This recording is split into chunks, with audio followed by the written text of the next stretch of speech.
What's up, guys? Did y'all enjoy that fight? Yeah. That's what I'm talking about. I'm glad. You expect you to go a full 12 rounds? You know, I mean, being in with Shawn before, you know, his amateur background, my amateur background, you know, we thought that with 8-ounce gloves we were able to do damage. We were able to do damage. For whatever reason, man, I'm not going to say this or that, but for whatever reason, we weren't able to close it out.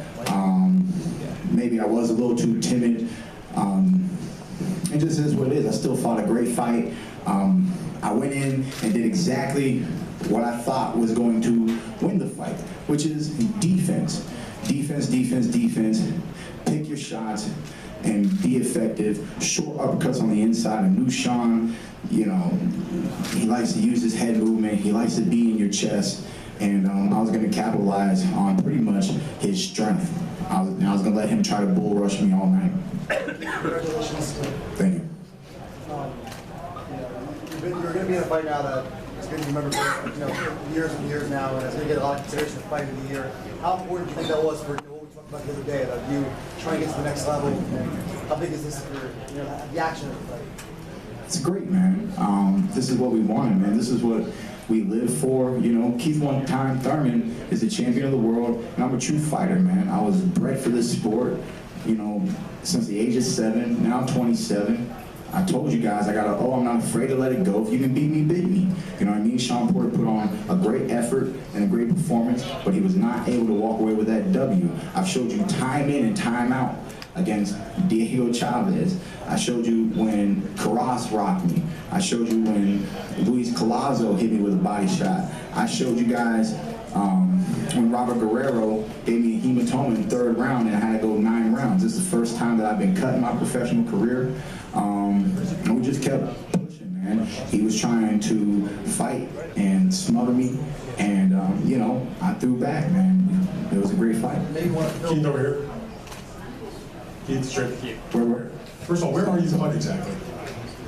Oh yeah, it's hard to see, right? The doctor did a great job. Where are you? So it's literally in the eyebrow. It was very thin. He said that it actually might even not show any scarring. He was patting himself on the back on how great of a job he did. I'm sure I'm happy to hear that too, though. I was, you know. He said stay out of the sun. The sun can cause, you know, scar tissue and things of that. Being from Florida, you know. So he told me everything that we need to do. He said the stitches need to remain in for 6 days. I'm on a 60-day suspension, and it is what it is. Congratulations on your victory. I know there was a lot of discussion leading up to this fight that you and Shawn were friends outside the ring. You're, you know, Dan Birmingham and Shawn's father have been friendly for many years. I want to know, after the fight was over, did you and Shawn and/or Ken Poter share any words about, you know, them having been friends and finally getting over with and fighting a great fight? There wasn't a whole lot of time to talk. I did go over there, you know, and try to pat him on the back, tell him, you know, great fight, great challenge, man. You know, we didn't really say much. We didn't say much. I told you guys before, you know, I got love and respect for Team Poter. I still do. Nothing has really changed. You know, this is what it was advertised to be. 2 young, strong American fighters, welterweight champions going toe-to-toe in their prime. And that's what you guys saw today. I'd like to ask Dan also that question. Dan Birmingham, if you and Ken Poter had any words after the fight? Oh no, we've been friends for years. I brought him to the gym 2 years ago to box with Keith. They boxed every other day for 6 weeks. We've been friends ever since. It's a business. It's a business. We're here to do a job. We did our job and we shake hands. That's all. Thank you. How many stitches, by the way, do you know? I don't know. No. Secondly, I know you said that you want to fill in Mayweather's shoes. You know, the one big criticism on Mayweather is always that, you know, he's in boring fights. And you were just in a terrific fight. You're the number 1 welterweight in the world in most rankings. What do you think? What else do you think you have to do to fill his shoes? And how big was tonight toward doing that? You know, you gotta ride the train, man. It's Mayweather, you know, didn't become Mayweather overnight. I believe a major change in Mayweather's career was when he beat Oscar De La Hoya. and then, you know, he continuously got great fights after that. You know, it was never one fight that made Mayweather. It's not going to be one fight that makes Keith Thurman. It's the continuation of fighting at this level, at this pedigree, and coming out on top. Keith here in the middle. First of all, did you feel like when he had his head in your chest early, especially when he was trying to come forward, that your counter left was your most effective punch throughout the middle rounds? The counter left, I was trying to sneak in that little left uppercut. You know, I saw it. I think I could have thrown it more. Dan was asking me to go to the body. Shawn's short, stocky frame and how low he gets made it a little difficult to get into the body. There's several things that I would have liked to do and executed, and I think we could have done more damage, but we were able to do enough damage in each and every single round. And one last follow-up. The ninth round was obviously a wild toe-to-toe round, but in the 10th, did you think you might have him for a second when you staggered him with a right there? There were several times where I thought that I almost had him. But like I said earlier, for whatever reason, it was a little difficult to follow up tonight. Maybe it was the year layoff. Maybe it was the car accident. I'm not gonna pinpoint anything exactly. You know, the fight is what it was. It was a great fight, and I'm happy to still be champion of the world. Keith, did you feel in those early rounds that the fight was getting away from you? Was there some fear that, you know, this was slipping away? Nah, I felt like I opened up with a nice round one. I felt like I consciously gave him round two. I wanted to go out for round three. I knew I was making it a competitive fight. It was probably about going into the 9th, a little bit into the 10th. You know, consciously, even Danny said, win every round from here, you know. I tried to stay on the outside a little bit more. Shawn's pressure was less at that point of the fight. And we just boxed smart, man. I told you, man, boxing smart was going to be the key to victory for this fight. And there's obviously going to be a lot of calls for a rematch. Is that something you want to get to sooner or later? It's interesting, man, because, you know, I tried, you know, everyone's talking about what's next, what's next, what's next. Obviously, we got to sit down, we got to talk to Al. Outside of that, you know, there's definitely potential for a possible rematch. I got to look over this WBA issued mandatory that was talked about way prior, you know. So we'll see what happens in the future. But, you know, the fans want it, man. The fans will most likely get it. Right here, Keith. Congratulations on a very tough fight. He was connecting throughout the fight with a lot of body shots. Did some of those shots seem to stand you a little bit? No. There was just a few times he was able to slip under the jab and throw that little, it's not even like a full hook, it's almost like a half hook, stiff jab into the solar plex. But there really wasn't the power behind it to be as effective, but it did help him get on the inside and throw more punches. And because you were familiar with him from history with him, did this fight seem to be as challenging that it turned out to be in your mind when you went into this fight after it was over? We expected this from Team Poter. You know, he likes to get low, he likes to use his leg strength. You know, like I said, defense was going to be key. There were times where rabbit punches were being thrown. You know, I've said this time in and time out. You know, I analyze my opponents. The one thing that Shawn does is he brings it, but he brings it in a fashion that is not fully effective. If you want to take the title, you need to be more effective. Proper angles, popping the head back, more clean shots, not just smothering and trying to outwork. You gotta land effective blows. When he was throwing, the little punches on the inside were clipping him on the chin, you know, clipping him here, clipping him there, and it was clear, man. At this stage, at this level, defense is key in any sport. To be champion, you must have some of the best defense and some of the best offense. I was at the last Super Bowl. You got to see two of the best teams who had the best defenses in the NFL for that year, for that season.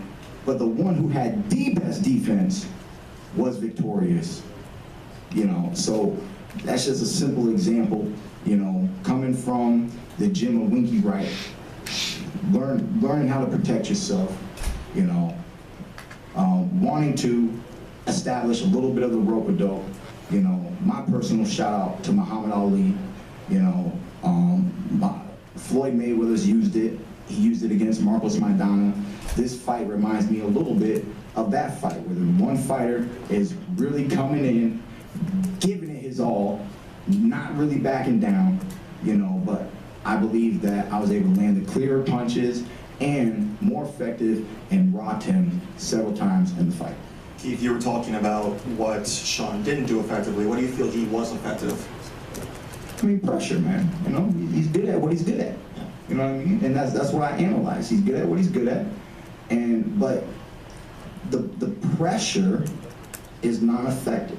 So his strength is also his weakness if you understand, you know, and we had a game plan and we were able to execute it.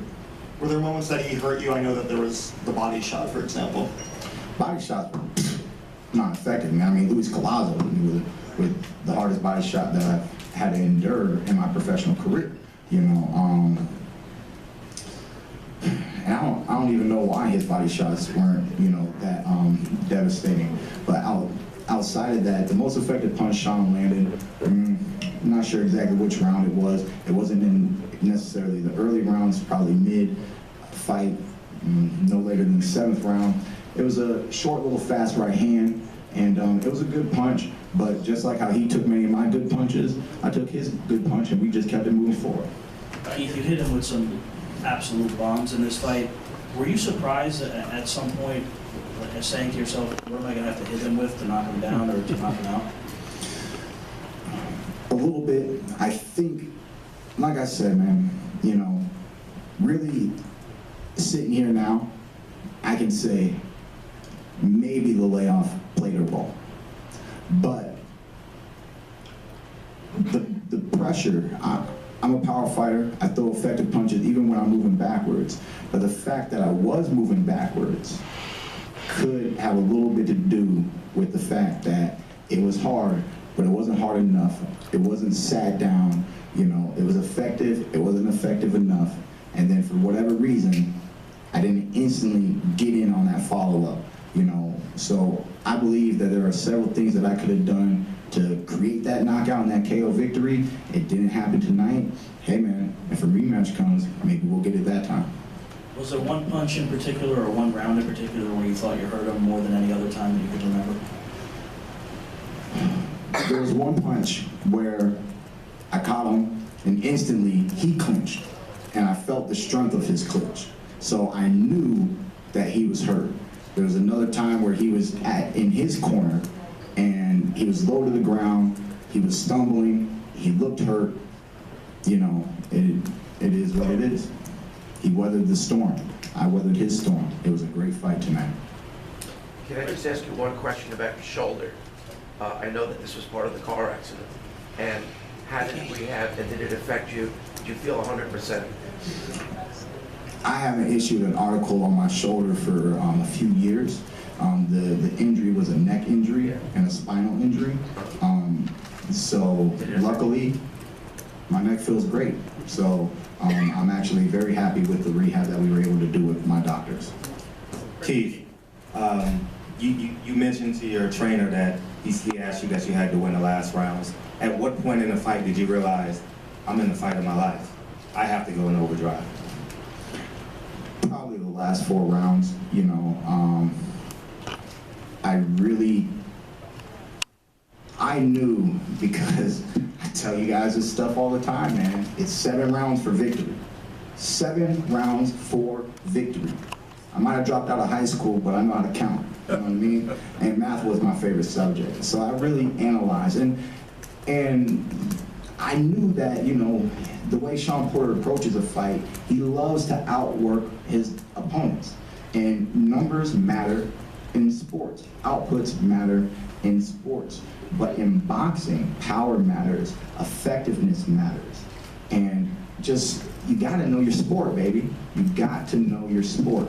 And I believe that is why I am, and still, champion today. Second question. When you heard tight unanimous decision, how big of the ball was in the pit of your stomach when you heard that? I was confident because as I heard those results, I did feel good about the Final Four. I do believe that, you know, we did what it needed to do. You know, there were several times that I believe I equalized all the pressure with my effective punching and my power throughout many, many rounds. I know you have the WBA mandatory get out of the way, but you've been saying for a while that you want to unify with Danny Garcia at some point. Do you think Yes, that sir. fight will be even bigger now after this one? In this fight? It'd be great. It'd be great. I mean, you know, Shawn Poter, having only one loss at the time, you know, Danny Garcia, undefeated. I mean, you love this one, you gotta love that setup, you know? I mean, we're in a new time. We're in a new age. There's a new generation. And your boy One Time is right here at the front, ready to go. Ready to go. I got I'm not afraid to let it go. If you can beat me, beat me. It's cool. If you can beat me, beat me. You deserve it. Same question for Lou. Is that, you think that fight's a bigger fight than this one, but going into it? I mean, it's huge, man. But like, look, what he's saying is the bottom line. You know, you got this guy. I said at the press conference the other day that the big hope for here was a great fight. Someone walking away to say, okay, I'm the guy right now. Come and take it from me. And that's what he's saying. And then you got Danny Garcia with the BC belt. He wants to take it from him. You know, you got Spence coming up. You got the kid in England, Kell Brook, who's going to fight Vargas. You got all sorts of talent in this division. And I can tell you, the guy next to me ain't afraid to fight anybody. And there are other people that got the same attitude. And like you said, man, it's a good time right now. It's a new generation, young, hungry fighters, ready to go. You know, I mean, y'all should be happy, man. Y'all should be excited. I really, truly believe that. How did you feel about fighting on CBS television, or public television? Was that a thrill for you? Honestly, it's a dream come true. You know, I can really just remember the words of Ben Getty. Ben Getty, he was like a broken record, man. I mean, his words never die with me. He said, it's not about the promoter. It's not about the manager. It's about the networks. And the beauty is that we have a manager. We have a promoter who understands that philosophy. And bringing boxing back to prime time, bringing it back to the people. We were live on Facebook today.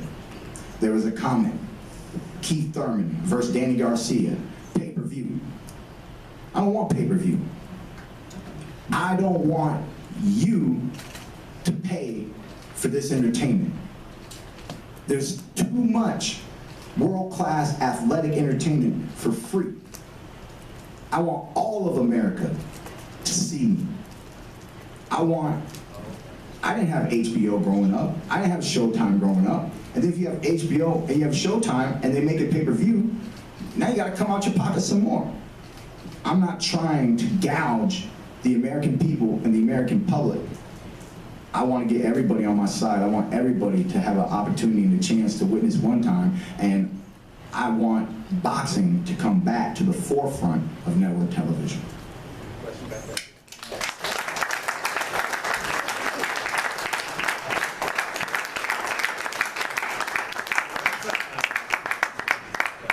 And the fact that I said that before, believe me, this man wasn't coached. That came out of his mouth and his thoughts. Keith, are you happy you don't have to cut your hair now?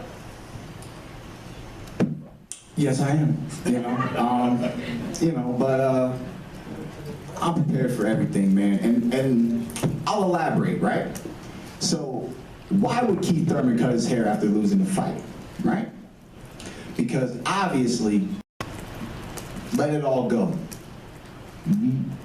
Rewrite yourself, reinvent yourself, recreate yourself. Just because I cut my hair don't mean it ain't growing back, baby, you know? This crowd was particularly energized, and like you were saying, we're fighting on national television. Boxing tends to really like rivalries, like, for example, Gotti and Ward. Could you foresee you and Poter perhaps being one of those great boxing rivalries?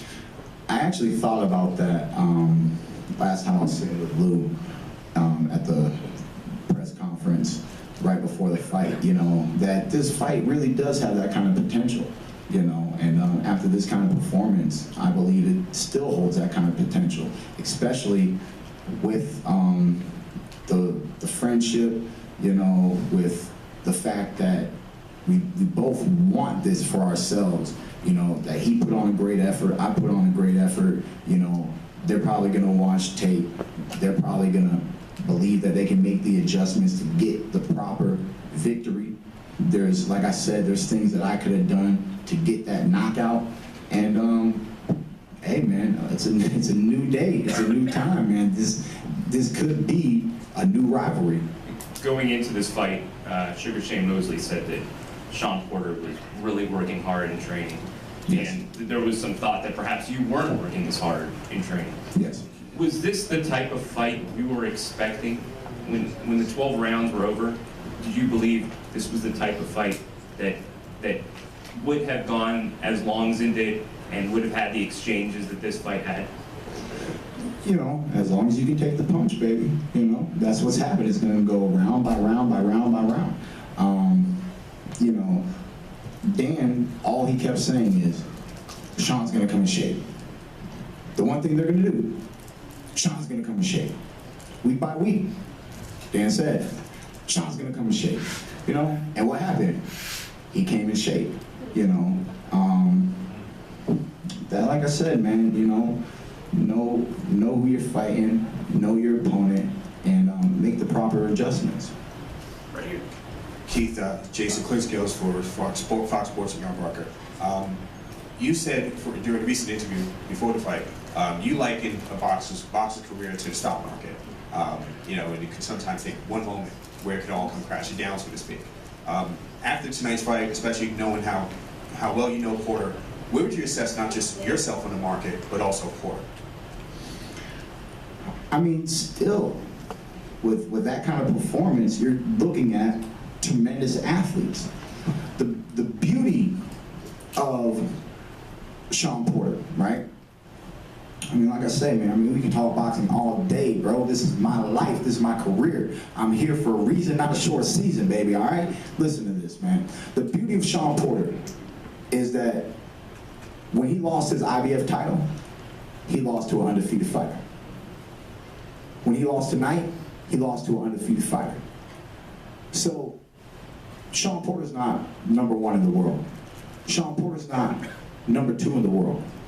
But Shawn Poter is an exciting and great fighter in the welterweight division, and nobody can deny that. So yes, he is still valuable. Yes, you know, he has a marquee.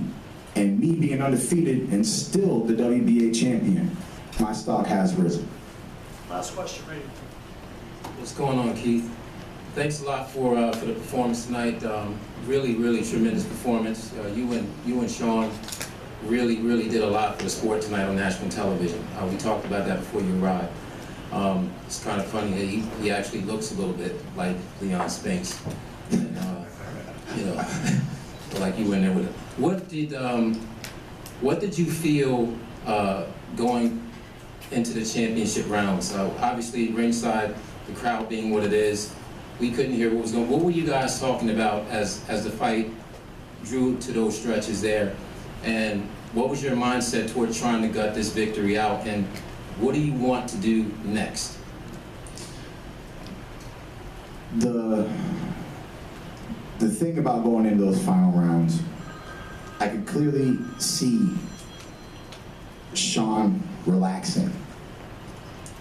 And with with that, I was able to relax, you know, and I believe at that relaxed tempo, it was just going to be a lot easier to outbox him, a lot easier to just really cruise to the victory, you know.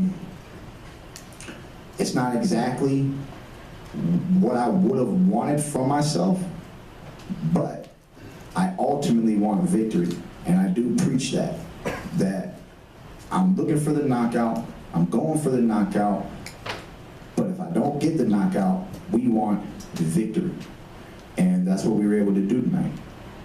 What do you want to do now? What do you want next? You know, I mean, I want Danny Garcia. I want more than one belt. You want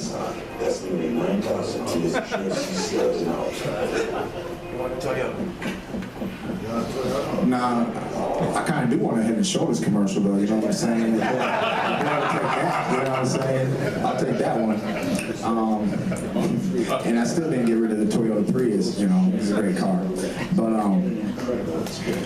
you know, like I said, man, I love boxing. You know, I love the way the world works, and you know, I'm going to talk about this little mandatory, you know. If I have to take this mandatory, I have to take this mandatory. So there are points in time in the fighter's career that one does not get what he wants, you know.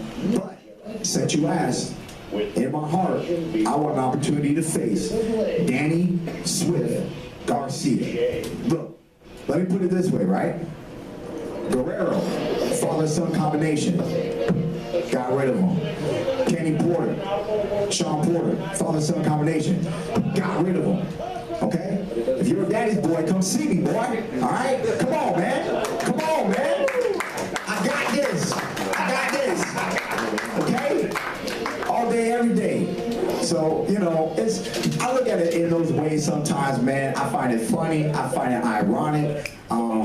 You know, it's very interesting. You know, the last time that I fought a right-handed fighter, a true right-handed fighter, was Julio Diaz, man.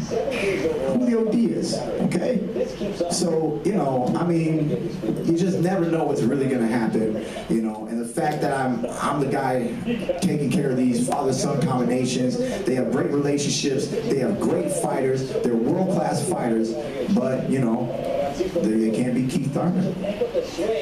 Since we're all going to get a headache listening to this Gillette commercial in the background, I'll let Keith and Dan leave.